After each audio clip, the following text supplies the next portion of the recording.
Court dismisses petition on suspension of Labour Party Chairman Abure and others. Former Petroleum Resources Minister Diezani sues EFCC, AGF demands 100 billion naira in damages for alleged libel. Indiscriminate drilling of borehole poses danger to residents of Kaduna State. And on the international scene, 15 mourners taking body for burial die in Cameroon road smash. Hello and welcome to Trust TV News Update. I am Sumaya Abubakar.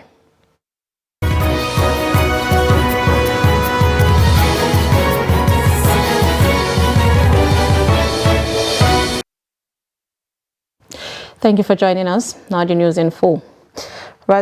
Despite the final respite, finally came the way to embattle Labour Party National Chairman Julius Abure, as an Edo High Court on Friday dismissed the notice of suspension issued against him by some members of his Ward 3 executives in Esan Northeast local government area of the state.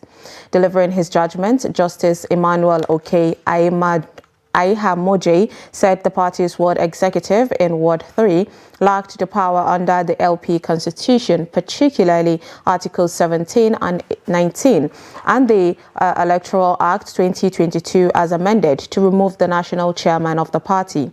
Justice Aihamoje held that the purported Ward 3 executive, who suspended the national chairman of the party, acted outside the powers vested on it by the party's constitution. The judge imposed an injunction against removing or suspending Abure as the national chairman until the national convention of the party was convened. Responding to the judgment, counsel to LP President Aigbo Khan described the judgment as a landmark decision that would stand the test of time. He said any decision taken on the void notice of suspension failed effortlessly. The Supreme Court has struck out a suit instituted by the opposition PDP seeking the disqualification of the Vice President-elect Kashim Shettima for alleged double nomination. The party sought the disqualification of Tinubu-Shettima joint ticket for the 2023 presidential election on account of double nomination contrary to the provision of the Electoral Act 2022. Noel Samson reports that the judgment now clears the coast for the inauguration of President-elect Bola Ahmed Tinubu and Vice President-elect Kashim Shettima slated to hold on Monday. The report. The appeal was brought by the People's Democratic Party through their counsel, Mike Ozokome, SEN, alleging that Shettima had double nomination as senatorial candidate for Borno Central Senatorial District and vice president candidate under the All Progressive Congress. The Apex Court held that apart from the fact that the PDP lacked requisite jurisdiction to institute the suit, the party also failed to provide sufficient evidence against Shettima to prove its allegations. The Supreme Court have dismiss our appeal, that we have no local standard, and that irrespective of the unlawfulness of what APC did, we are not members of APC and we cannot challenge it. Yes, well, this is the Supreme Court. We can't, like I told them in court, we can't appeal to God. We will stop here. We are bound by their judgment.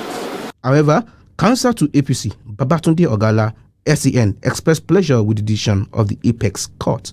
I must commend the courts, the Supreme Court, and not just the Supreme Court, but all layers of court that this matter has gone through. You will notice that the court had said the issue ordinarily would have been settled on locus, but they went into it just to let the record straight and to make a policy and to send a message loud and clear to the whole world that this kind of frivolous actions will not be entertained by this court.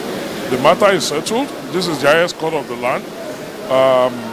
Shettima was validly nominated in full compliance with the provisions of the electoral law and the Electoral Act and the Constitution of the Federal Republic of Nigeria, and it has also been confirmed that he was indeed well and validly nominated. Justice Adamu Jauro, who delivered the lead judgment, imposed a fine of 2 million naira on the PDP for interference into the internal affairs of the All Progressive Congress and the conduct of its primary elections and nomination of its candidate. Noel Samson, Trust TV News, Abuja. Ahead of May 29 inauguration day, the presidential inauguration, of course, Nigerian women have urged President-elect Bola Ahmed Tinubu to enforce the national gender policy by allotting 35% of appointments in the public sector to women, as promised in his mandate. The Minister of Women Affairs, Pauline Tali, said that it is at an intercessory proclamation in Abuja, noted that the call came amid concerns about the underrepresentation of women in leadership positions and governance in Nigeria, with hopes that the incoming administration changes the narrative. The report. The importance of gender mainstreaming in governance, role of women in socio-economic development, policy making, management and implementation, as well as constituting over 50% of the Nigerian population, are needed to contribute meaningfully to nation building. But these women groups who have gathered to pray for a peaceful transition of the president-elect say they are assured he would adhere to these principles and rule of law. Women have paid their dues in Nigeria. I want Mr. President and the Vice President and all the incoming governors to ensure that they engage more women, both at the national, state and local government level. Engaging more women is the true renewed hope, is the only surest way to a peaceful and prosperous Nigeria. Nigerian women, at least 35% will be carried out on his administration. That is our expectations, that at least Nigerian women will be carried out in every program, in every activities, and also in government offices. They noted that with the amount of women participation at the recently concluded 2023 general elections and preparedness for inclusion, women are more than ready to take on active roles in supporting the incoming administration for the greater good of the country. We collectively came out, we casted our votes to ensure that we bring this administration. We are much prepared. Women are so happy that at this very time, in this very new administration, incoming administration, women folk are going to be more inclusive. Of course, women are very happy and they can't even wait for it to manifest. Despite the country's adoption of the national gender policy and other international instruments, the 35% affirmative action has not been achieved, and women continue to be marginalized in politics and decision-making processes. Like every Nigerian, the women hope that the incoming administration will usher in greater women inclusion in governance. Aisha Salihu, Trust TV News, Abuja. The Imo State Police Command has placed its men on alert following allegations that the indigenous peoples of Biafra IPOB and its armed affiliate Eastern Security Network ESN are planning to disrupt the inauguration of newly elected members of the Imo State House of Assembly.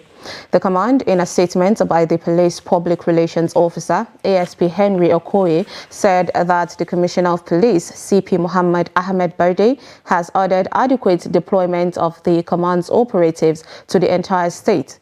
The statement added the CP has mandated area commanders, divisional police officers, DPOs, and tactical team commanders under his command and control to use all available assets in embarking on an intelligence-led patrol, round-the-clock visibility policing, and operation show of force while synergizing with the other security agencies, and ensure that operatives adopt the best professional ethics in delivering a modernized human rights compliant police service.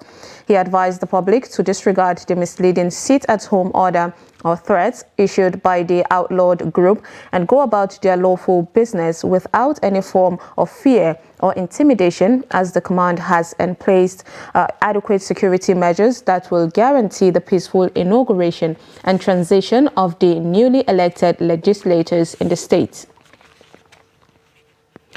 The 2023 elections have been concluded with aggrieved parties currently in court to seek redress and legal interpretation based on the tenets of the Electoral Act and the Constitution. In this remark, Trust TV's Sagir Ibrahim speaks with Nigerians at the 2023 post-election adjudication and their expectations. Take a look. The respondents expressed confidence in the judiciary delivering fair judgment, especially with the new 2022 Electoral Act serving as a guideline to further strengthen the process.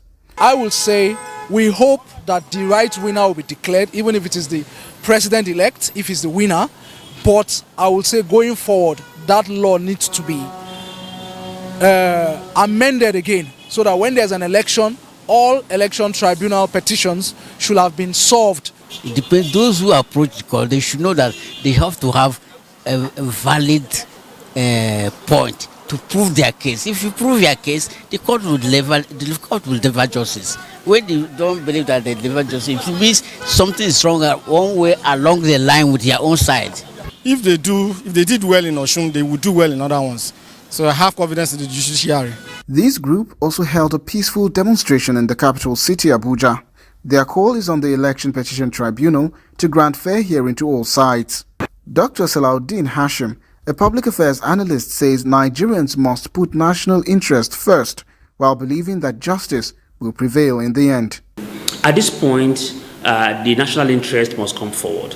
And then, of course, we must see the position of the judiciary that they are also major stakeholders, and that there is also a burden on them to be able to ensure that they institutionalize governance in a manner that help us to be able to advance further.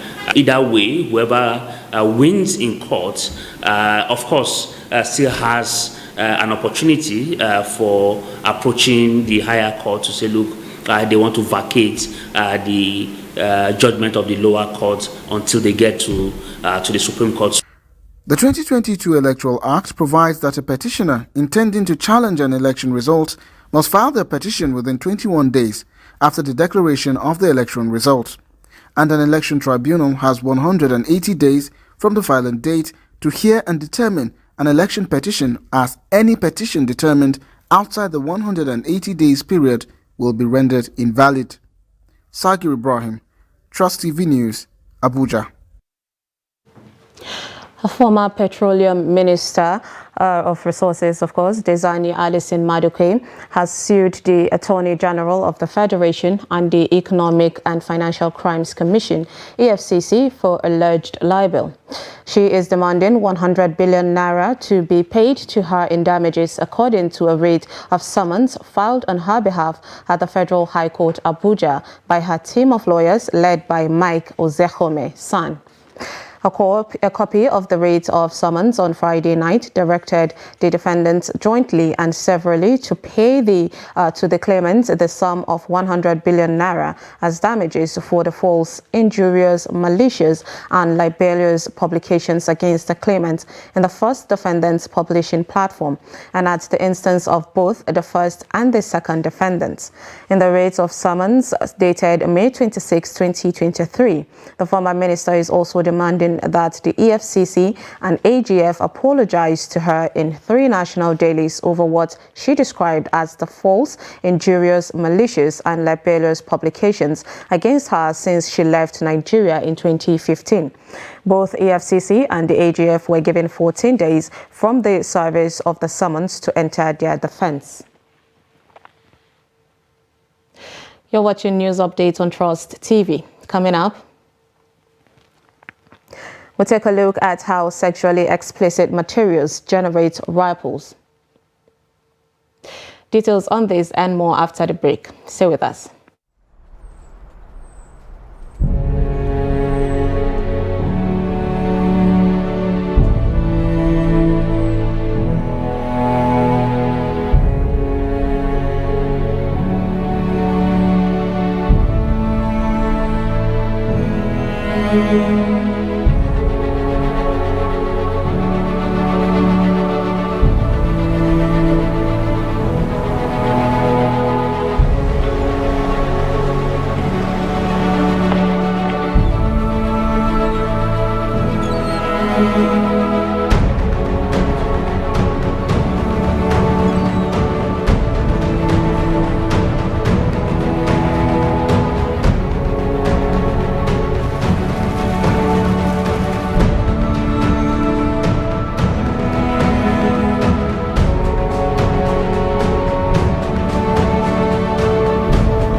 Welcome back. If you're just joining us, this is News Update on Trust TV. And here is a recap of our top stories. Robochu Court dismisses petition on suspension of Labour Party chairman Abure and others. And former Petroleum Resources Minister Dizani sues EFCC, AGF and demands 100 billion naira in damages for alleged libel. Now moving on to more stories. Indiscriminate drilling of boreholes without proper regulations is now common in Kaduna State. Many expressed fear, if not checked, may lead to earth tremor, environmental hazard and other health challenges in human lives. The question often asked by people concerned is whether the drilling activities is left without regulations. Now in this report, Trust TV's Bello Musa examines the negative effects of the indiscriminate drilling of boreholes on the environment and its social and economic implications. His report. Borehole has become source of potable drinking water for many households in both rural and urban areas. Drilling of borehole is rampant in everywhere. Almost every other household acquire borehole. Because people don't have any other option in trying to, get good and hygiene water.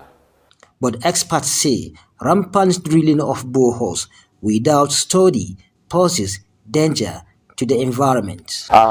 Excessive exploitation of water can result to a lot of things. One, it can cause tremor. And solid rocks are being on daily basis drilled. It weakens the subsurface structures. For an individual who wants to drill a borehole in his house, he needs to come and apply for a permit from us. So we have to go and look at the site he wants to drill the borehole and ensure that the site is appropriate and is according to the regulations that are approved in the commission. This well has been in existence for over 60 years. It has been a source of water supply to the community. The well is drying up now. The households are attributing it to rampant sinking of boreholes. The well is always filled up with water in both rainy and dry season. But with many boreholes around, it is drying up. Now the wells are drying up because the boreholes development or the boreholes drilling are so rampant. Within 500 meters you can have 10 boreholes. So how do you expect water from a nearby holes to exist? Kaduna State Water Services Regulatory Commission, saddled with the responsibility of water regulations in the state, says penalties are imposed for indiscriminate drilling of boreholes to address environmental hazards associated with it. We normally get report that some people are drilling borehole on the roads. Some people drill boreholes on roads. We go assess it, we warn them because regulation with the water sector is a new thing in the country. So you need to carry the people along and we tell them the implications of doing that and so on. But if a guy insists, that's why we approached the Chief Judge of Kaduna State. We visited the judiciary in Kaduna twice, and we're lucky the current Chief Judge has already assigned a magistrate court for us. Those you call quacks, we co-opt them, retrain them very well, so that they will know what the business is all about. In the past, people drill about 40 meters to get water, and now people drill all to 180 meters and above to get water. Expert warns that if nothing is done to improve the public water supply and arrest the situation, Kaduna State may experience terrible environmental hazard in the future. Bello Musa, Trust TV News, Kaduna. The Muslim Society Students of Nigeria has called on federal government to ban primary and secondary school textbooks with sexually explicit material. In its letter to the Federal Ministry of Education, the society warns that sexually explicit material could corrupt the minds of the children. Hamid Oyegbade files in the report. The Amir of the Muslim Student Society of Nigeria, B-Zone Kozim Odedeji, said some textbooks meant for children in primary and secondary schools contained sexually explicit materials. Odedeji said some of the textbooks promote abortion, masturbation, and immoral sexual behaviors. There are things that are better left for the parents and the religious leaders to handle. So there are things that can unnecessarily sexualize our children. So issues bordering on abortion, issues bordering on safe sex, and some other things, lewd things like that. So we believe these children they are too young to be exposed to this kind of information. Some parents in Osun State agreed with MSSN, saying that sex education should be left for parents to handle at home rather than the school. And in Islam, it is totally, abhorred that such subject should be made public discussion, even among the elderly, not to talk of children who do not know, anything yet. So to create such a impression in young minds like that is very, very deplorable. Sex education should be taught at home, not in the school. The parents know the level of their children, because teaching them in the school, we make them to expose to some of these bad things. When they taught the students in the class, the students may like to practicalize what they were taught in the class, so that after the school hour they may find somewhere to practicalize what they have been taught in the class, which can cause harmful to the children. So it should be left for the parents, not that it should be taught in the school.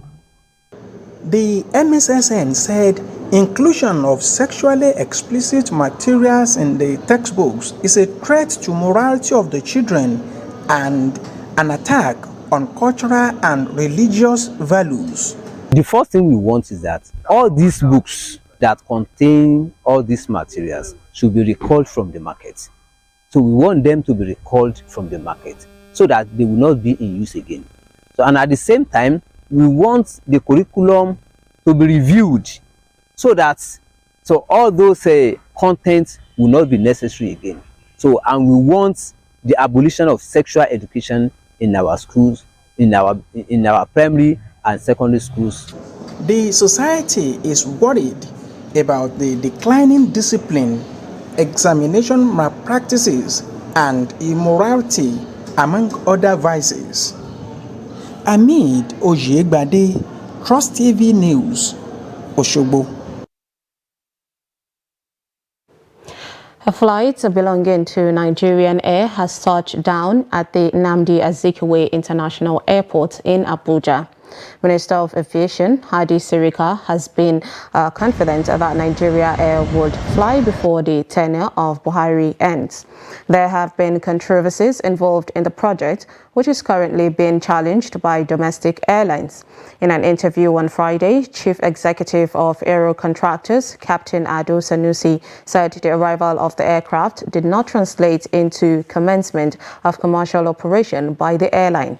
According to him, it is practically impossible for the airline to start commercial passengers operation in 2 days' time, given the rigorous process involved, which he believes will not be waived by the regulatory authorities, the Nigerian Civil Aviation Authority, NCAA, as the whole world is watching.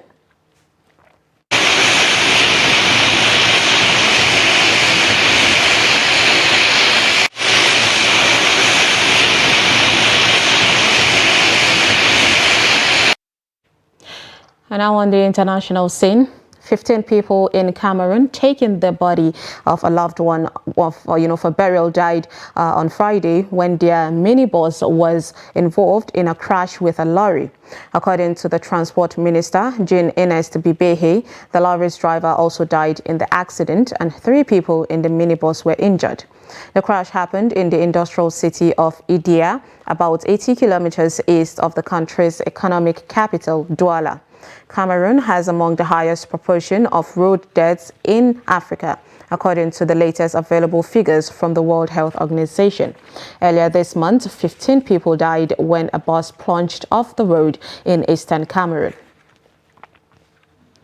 And lastly, in sports news, at least a total of 8 countries have qualified for the round of 16 stage of the ongoing 2023 FIFA Under-20 World Cup in Argentina. Uzbekistan and Ecuador were the 2 latest teams to qualify for the round of 16 on Friday. Ecuador thrashed Fiji 9-0 in their final Group B stage fixture, while Uzbekistan defeated Guatemala 2-0 in their final Group A stage fixture. In other matches played on Friday, the host nation, Argentina, thrashed New Zealand 5-0 and the USA defeated Slovakia 2-0. Following the outcome of Friday's group stage matches, Ecuador qualified for the last 16 with 6 points from 3 matches, while Uzbekistan advanced with 4 points from the same matches. They joined the likes of Argentina, England, Nigeria, Colombia, USA and Gambia in the round of 16 stages. The remaining final group stage matches will take place on Saturday and Sunday. The round of 16 fixtures will commence next week. And with that, we've come to the end of Trust TV News Update. Do not forget to follow us across all our social media platforms. I am Sumaya Abubakar. Thanks for watching.